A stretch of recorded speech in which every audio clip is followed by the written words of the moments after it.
വീണ്ടും വാർത്തയിലേക്ക് വരുമ്പോൾ അട്ടപ്പാടിയിൽ ആത്മഹത്യ ചെയ്ത ഗോപാലകൃഷ്ണൻ എന്ന കർഷകന്റെ മരണത്തിന് ഉത്തരവാദികളായവരെ അറസ്റ്റ് ചെയ്യണമെന്നാവശ്യപ്പെട്ട് ആം ആദ്മി പാർട്ടി പാലക്കാട് ജില്ലാ കമ്മിറ്റി കളക്ടറേറ്റ് മാർച്ച് നടത്തി.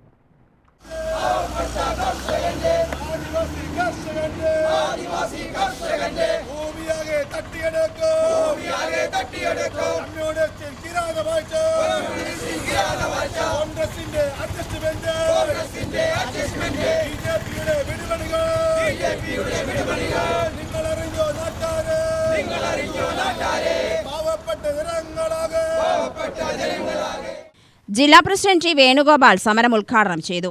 അട്ടപ്പാടിയിലെ ഭൂമിയെക്കുറിച്ച് രാജമാണിക്യം കമ്മീഷൻ റിപ്പോർട്ട് ഉടൻ നടപ്പിലാക്കണമെന്ന് സമരക്കാർ ആവശ്യപ്പെട്ടു.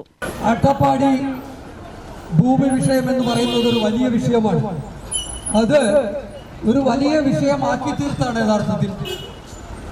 എന്താണ് അതൊരു വലിയ വിഷയമാക്കി തീർക്കാനുള്ള കാരണം എന്ന് വെച്ചാൽ ആ വിഷയവുമായി ബന്ധപ്പെട്ട് നിൽക്കുന്നവരുടെ വലുപ്പമാണ്. അതായത് ആ വിഷയത്തിലുള്ള അല്ലെങ്കിൽ ആ ഭൂമി അതേ അവസ്ഥയിൽ ഭൂമിയുടെ അവകാശികൾക്ക് വർഷങ്ങളായി അവരുടെ കൈവശം ഉണ്ടായിട്ടും അത് അനുവദിച്ചു കൊടുക്കുവാൻ രേഖകൾ അനുവദിക്കാൻ തയ്യാറാവാത്ത റവന്യൂ ഉദ്യോഗസ്ഥരടക്കമുള്ള വലിയൊരു സംഘം അട്ടപ്പാടി കേന്ദ്രീകരിച്ചുകൊണ്ട് കഴിഞ്ഞ കുറെ കാലമായി പ്രവർത്തിച്ചു വരുന്നു. അത് രാഷ്ട്രീയ നേതൃത്വമുണ്ട്, ഭരണ നേതൃത്വമുണ്ട്.